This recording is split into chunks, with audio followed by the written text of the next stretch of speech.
my name is Amanda Bumann. Welcome back. Whether you're just joining us or you're continuing and you want to know how to put your bike back together, now we're going to learn how to reassemble our bike after travel, or if you just bought a new bike and you want to put it together. Okay, so let's get started. First, our bike is probably all wrapped, so we want to take it out of the case. I have a Rooster Sport, so I require a full disassembly of my bicycle, and normally this would be all strapped with Velcro straps, but today we have painter's tape, and that's actually fairly secure. I used to use that back before I got my new case, and I would use many layers of painter's tape because it doesn't leave a residue and it comes off your bike nice and easy, and it also doesn't stick to the foam that much, so you can get many uses out of it before having to replace it. So let's start to take all this tape off, or straps if you have them. I start with my saddle because that's one of the last things that will get put back on the bike. So now that's loose, and I'm just gonna go ahead and set it to the side, and don't save the tape.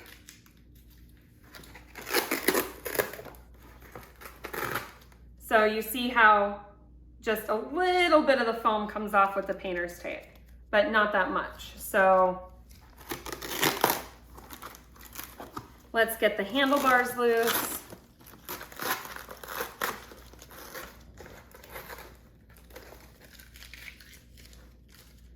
And our fork.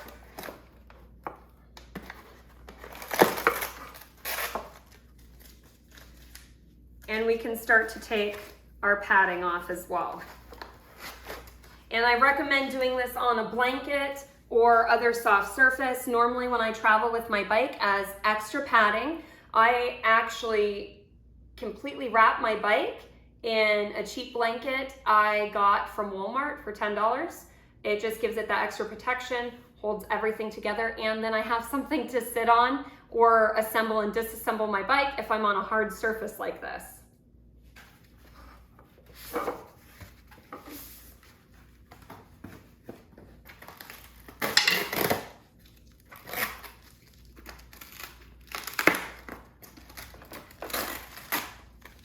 So if you didn't see the disassembly video, we've labeled all of our foam padding for each of the parts on the bike and where they go. So that way when you go to disassemble it again, you know exactly where your padding goes because it's cut to the size of your bike.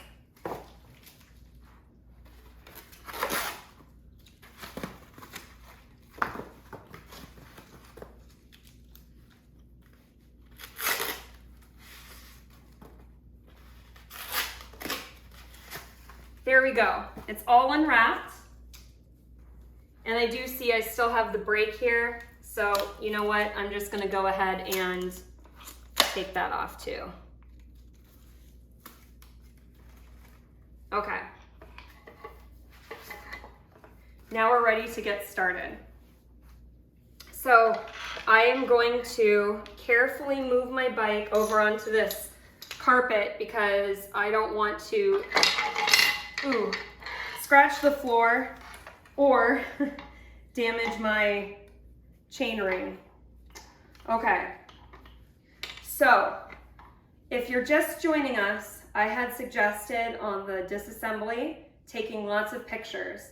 Well, if you're only here to reassemble your bike and you didn't do that, then pay attention.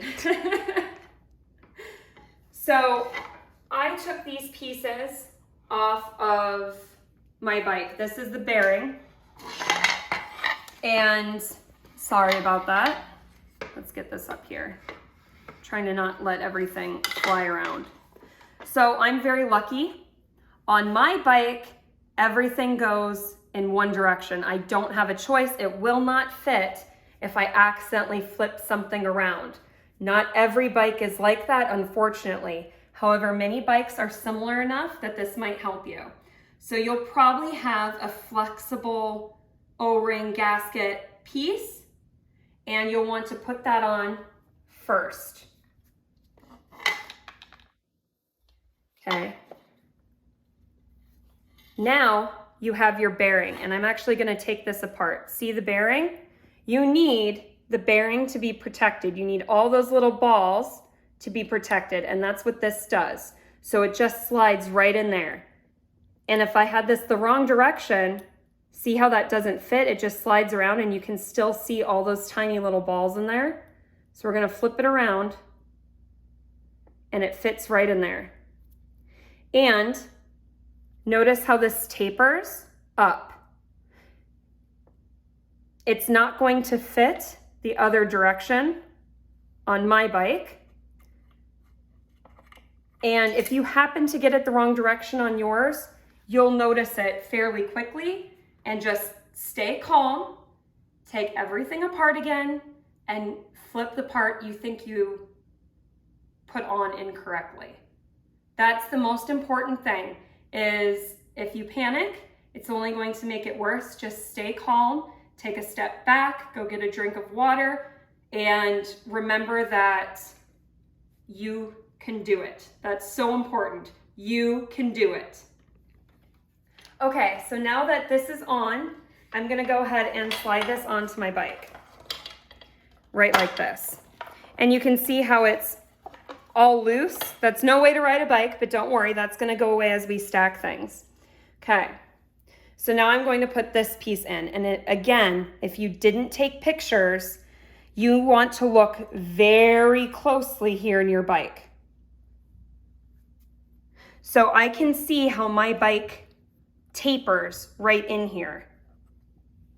In person, it's a lot easier to see on the video, but I'm gonna show you this bearing assembly again. So for example, on my bike, and again, each bike is different, but if I were to put this in the wrong way, then part of this assembly is going to slide all the way through. It has nothing to stop it. So keep that in mind when you're trying to assemble your bike. Is anything gonna fall through? And that's exactly how this is. Think of it like a manhole cover. If it tips over, it doesn't fall into the hole. Well, this is like several stacked manhole covers, but you need the little ones to be on top. Otherwise, it's just gonna slide through and it's not gonna help keep your fork stable. It's gonna end up loose, and you're gonna realize that very quickly that something might be a little misaligned. So I'm gonna put it in like this because of this taper, and we're gonna slide this on. Just have to move this. And it fits on nice and snug. And see how when I drop this, I just have to move the fork a little. I push everything down. And do you see how snug that is? Nothing's falling in. It just went right into place really nicely. And that's exactly what you want too. So now, our next step is this top piece. So this is what's going to protect the bearing from getting a bunch of water here in the fork. And it doesn't make sense if it goes this way, because we need all this protected. Do you see how it makes like a little bit of a dome? So we know, looking at it, if you forgot to take pictures, that this is going to have to slide this way. On this bike, again, each bike is different, and you see how it kind of popped out a little bit? That does happen, but you're gonna get all that slack out when we go ahead and put on the rest of the handlebars, okay? So, on mine, next I'm gonna put on this piece, which I don't remember what it's called. I'm really sorry. But on mine, again, it's directional. It only goes one way because of my bento box. See how it slides right in there and fits? Some of them are perfectly round, and it doesn't matter how you put it on. It's going to fit no matter what. And other ones, it does matter, like on my bike. And now I'm going to go ahead and slide my handlebars on, just like that.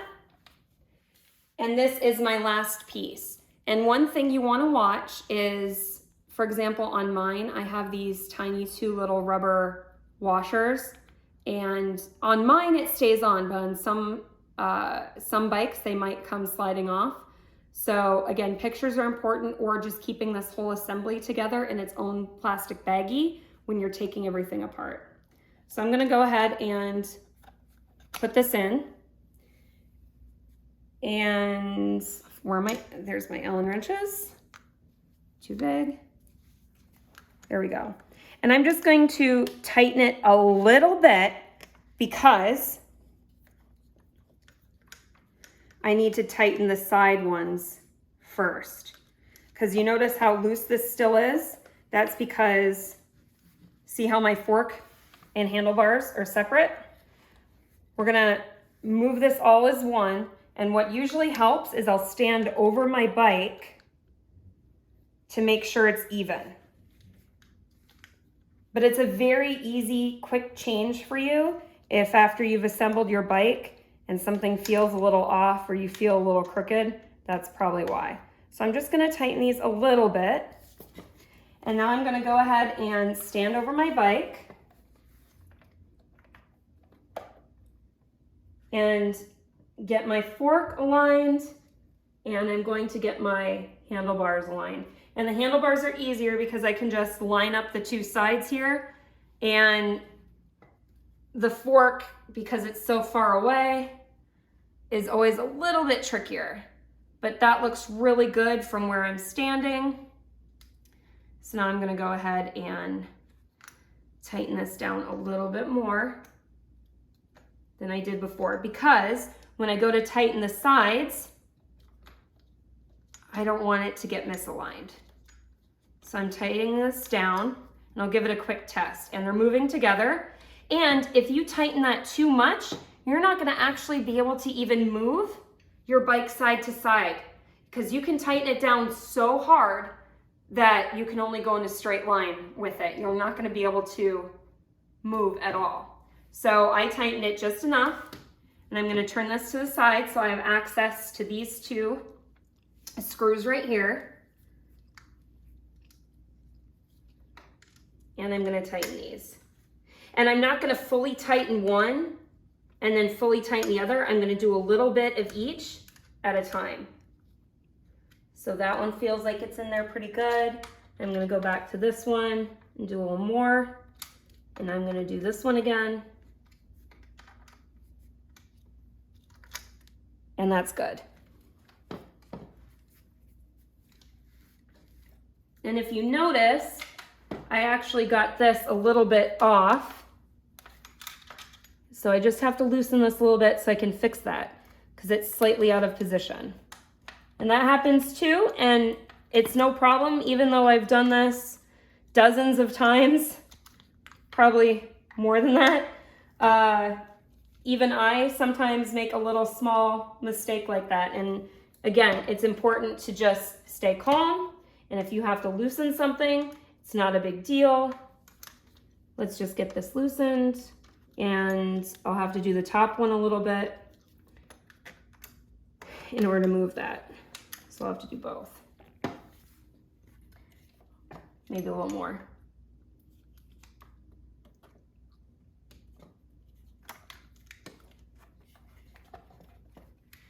There we go. That's exactly how it's supposed to be. Much better. But now I just have to do the whole process over again. Stand over my bike, make sure everything's nice and aligned. And then I'm gonna tighten this top one down. That looks good. All right. Okay, now we'll move this to the side, and now we can do these side ones again. Again, if you didn't make a mistake, you don't have to do it twice. I just have to, because can't ride around like that. There we go. Just tighten it a little bit. Tighten this one a little. Now go to the neck, go back.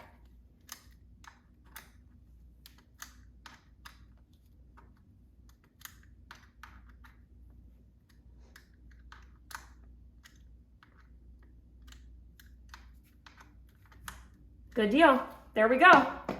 That's all ready. That's assembled. Okay, now we're gonna work on the rear. Okay, now we're gonna put our seat in. And I'm gonna loosen this up because when I disassembled it, I tightened it down so that way I wouldn't lose it and I wouldn't have another extra piece floating around in my bike case. Okay, and if, again, you didn't watch the disassembly portion, I use painter's tape to mark exactly the height that my saddle has to go. So I'll just slide it in down to that painter's tape, perfect, and I will tighten this. And it's important that you tighten your saddle, but not too much.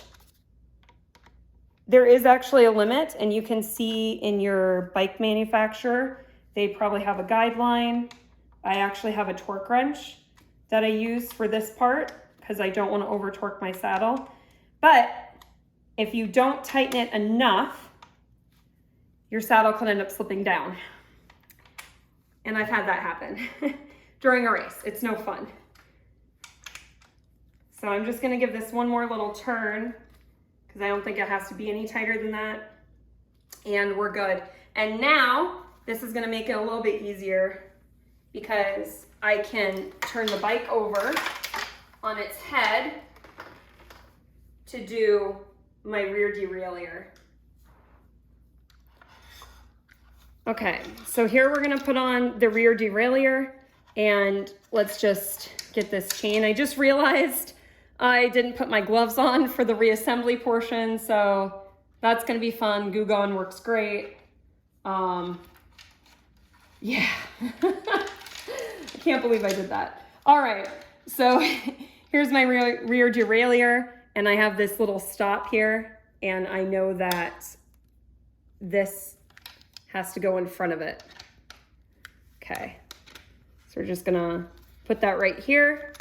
And even if it's a little off, see how I have it a little bit forward of the stop? That's okay, because when I go to do everything else, it's gonna readjust itself and it's gonna get stopped by that. So even if it's a little bit off, see, and I can't even comfortably tighten it anymore, and I don't want to. You don't want to over tighten it. And just like that, you have your derailleur on. At this point, we can go ahead and put on our rear wheel, excuse me. And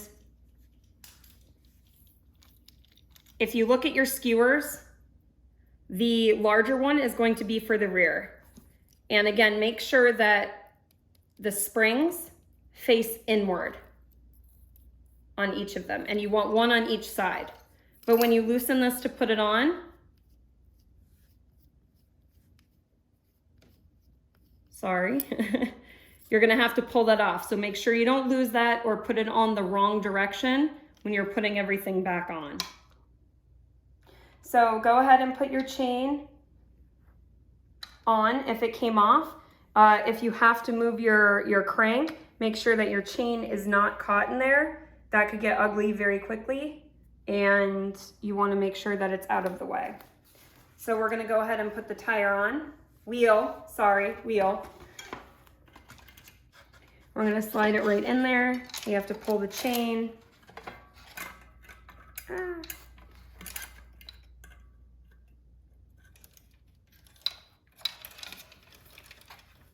Sorry, it got a little bit tangled. So since mine is in the lowest gear, and you want to definitely put your bike in the lowest gear as well before you do this.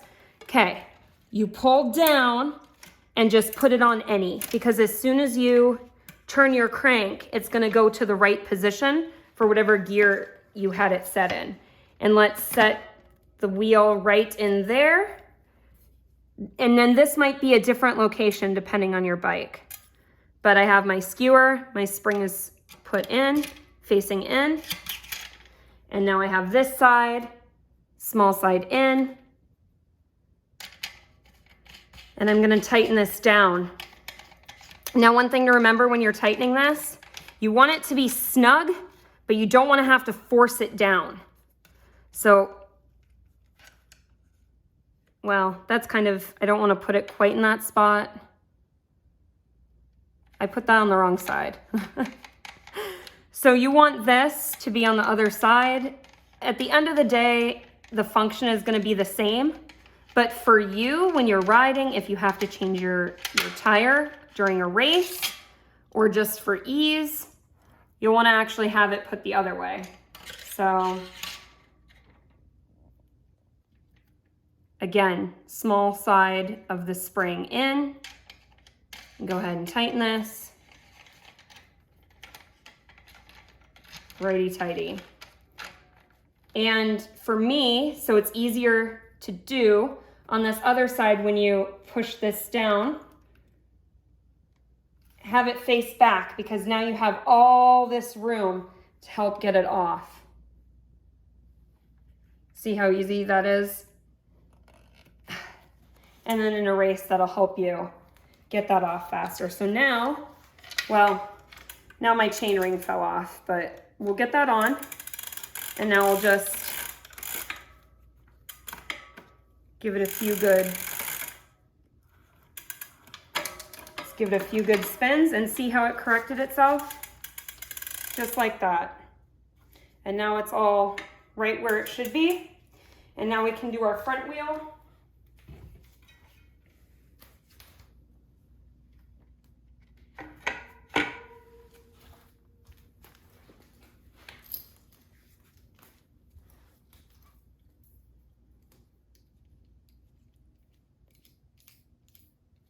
Again, just like the back, small part of the spring faces in. Slide that right through. This is the tricky side because the skewer is shorter. So however you do it, make sure that that spring doesn't pop off on you. And again, righty-tighty.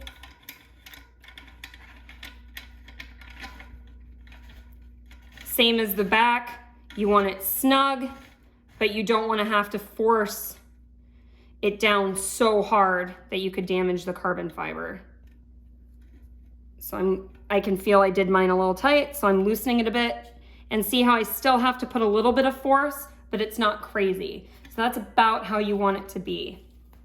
And now we can go ahead and flip the bike, and we can put our pedals on. I'm going to do the left pedal first. And remember, on your left pedal, left is loose. So since we're putting it on, we want to turn it to the right. So it's like normal on the left-hand side. See how that's going in nice and easy.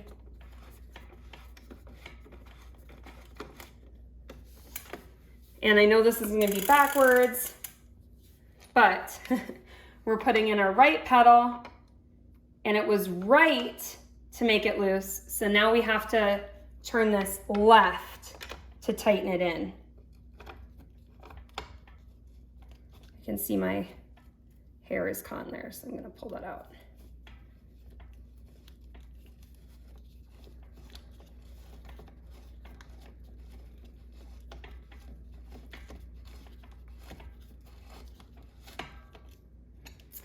And now you can put on your water bottles, and you can put your, if you have a GPS holder or anything, you can put that back on exactly how you like it.